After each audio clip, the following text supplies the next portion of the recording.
नीति वचन 7। हे मेरे पुत्र, मेरी बातों को माना कर और मेरी आज्ञाओं को अपने मन में रख छोड़। मेरी आज्ञाओं को मान, इससे तू जीवित रहेगा। और मेरी शिक्षा को अपनी आँख की पुतली जान, उनको अपनी उंगलियों में बांध और अपने हृदय की पटिया पर लिख ले। बुद्धि से कह, तू मेरी बहन है, और समझ को अपनी साथिन बना। तब तू पराई स्त्री से बचेगा जो चिकनी चुपड़ी बातें बोलती है।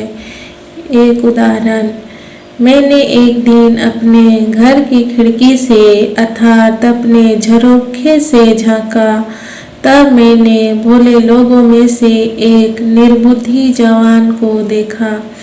वह उस स्त्री के घर के कोने के पास की सड़क पर चला जाता था और उसने उसके घर का मार्ग लिया।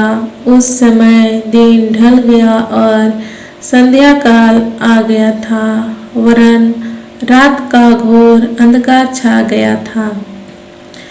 और देखो, उससे एक स्त्री मिली जिसका भेष वेश्या का सा था और वह बड़ी धूर्त थी। वह शांति रहित और चंचल थी और अपने घर में न ठहरती थी। कभी वह सड़क में, कभी चौक में पाई जाती थी और एक एक कोने पर वह बाट जोहती थी।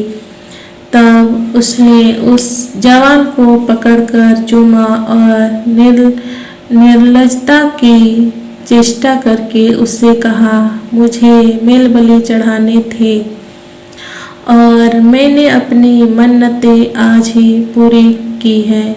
इसी कारण मैं तुझसे भेंट करने को निकली। मैं तेरे दर्शन की खोजी थी और अभी पाया है। मैंने अपने पलंग के बिछौने पर मिस्र के बेल बूटे वाले कपड़े बिछाए हैं। मैंने अपने बिछौने पर गंधरस, अगर और दालचीनी छिड़की है।